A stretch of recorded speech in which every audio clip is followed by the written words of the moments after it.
প্রথম বাংলাদেশী হিসেবে কৃত্রিম অক্সিজেন ছাড়াই ৮,০০০ মিটারের বেশি উচ্চতার পাহাড়ে চড়ে রেকর্ড করেছেন পর্বতারোহী বাবর আলী। চট্টগ্রামের হালদা পাড়ের ছেলে বাবর আলী গত ২৬ অক্টোবর অক্সিজেন ছাড়াই তিনি স্পর্শ করেন পৃথিবীর অষ্টম সর্বোচ্চ পর্বতশৃঙ্গ মাউন্ট মানাসলু এর চূড়া। বাবর ছাড়াও একই দিনে মানাসলু পর্বতে চড়েন বাংলাদেশের আরেক পর্বতারোহী তানভীর আহমেদ। তবে তিনি ওঠেন অক্সিজেন নিয়ে। এই দুই কৃতি পর্বতারোহীকে নিয়ে বিস্তারিত জানাচ্ছেন প্রণবেশ চক্রবর্তী। পৃথিবীতে ৮,০০০ মিটারের বেশি উচ্চতার পর্বত আছে মাত্র ১৪টি। পর্বতের এই বিশাল উচ্চতায় অক্সিজেন থাকে ভূপৃষ্ঠের চেয়ে ৩ ভাগের ১ ভাগ কম। এমন উঁচু পর্বতে চড়া শুধু কঠিনই নয়, খুবই ঝুঁকিপূর্ণ। সেই অসম্ভব কাজটি সম্ভব করেছেন চট্টগ্রামের হালদাপাড়ের পর্বতারোহী বাবর আলী। প্রথম বাংলাদেশি হিসেবে কৃত্রিম অক্সিজেন ছাড়াই পৃথিবীর অষ্টম সর্বোচ্চ পর্বত শৃঙ্গ মানাসলুতে চড়ে ইতিহাস গড়েন। বাবরের সাথে একই দিন একই পর্বতে উঠেন আরেক পর্বতারোহী তানভীর আহমেদ। তবে তার সঙ্গে ছিল কৃত্রিম অক্সিজেন ব্যাগের সহায়তা। ৮,০০০ মিটার পর্বতে যেটা হয়, ৮,০০০ মিটার বা তার বেশি উচ্চতায় ভূপৃষ্ঠে এখন আমি যে প্রত্যেকবার শ্বাস প্রশ্বাস নিচ্ছি এবং আমার অজান্তেই নিচ্ছি যে পরিমাণ অক্সিজেন নিচ্ছি তার ১/৩ অক্সিজেন থাকে।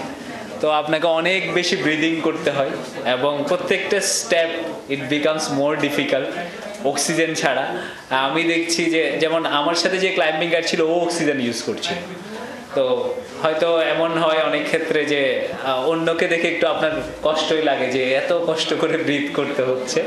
এইটা সবচেয়ে বড় চ্যালেঞ্জ। একই সাথে একদিক দিয়ে একটা সুবিধাও আছে, you don't have to carry oxygen cylinder.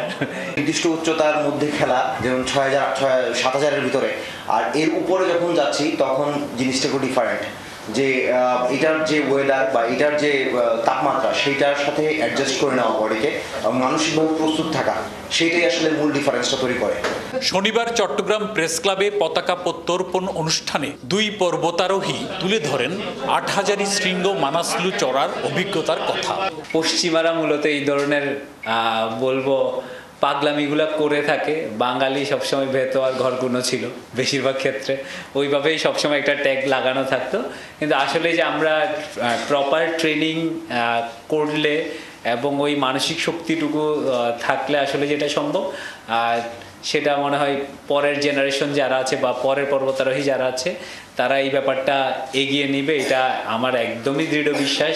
Babur এরই মধ্যে জয় করেছেন ৮,০০০ মিটারের বেশি উঁচু পৃথিবীর উচ্চতম পর্বত এভারেস্ট, চতুর্থ সর্বোচ্চ শৃঙ্গ লোৎসে এবং ১০ম সর্বোচ্চ পর্বত অন্নপূর্ণা ১। তবে অক্সিজেনবিহীন বাবরের এবারের অভিযান দেশে পর্বত চড়ার ইতিহাসে নতুন মাত্রা যোগ করেছে। ৪টি ৮,০০০ পর্বত জয় করা হলেও এখনও বাকি ১০টি। সবগুলোতে বিজয় নিশান ওড়ানোর লক্ষ্য বাবর আলীর। ১৪টা ৮,০০০ মিটার আছে। I only climb 4, so there are 10 more to গো।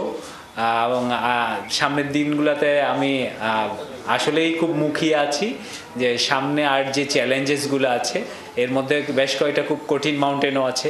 ভ্রমণ পিপাসু মন, সাথে প্রশিক্ষণ, একাগ্রতা ও আর্থিক সহযোগিতা পেলে দেশের পর্বতারোহণের ইতিহাসে স্বপ্নজয়ের নতুন নতুন পালক যুক্ত হবে প্রত্যাশা এই দুই পর্বতারোহীর। প্রণবেশ চক্রবর্তী, ৭১, চট্টগ্রাম।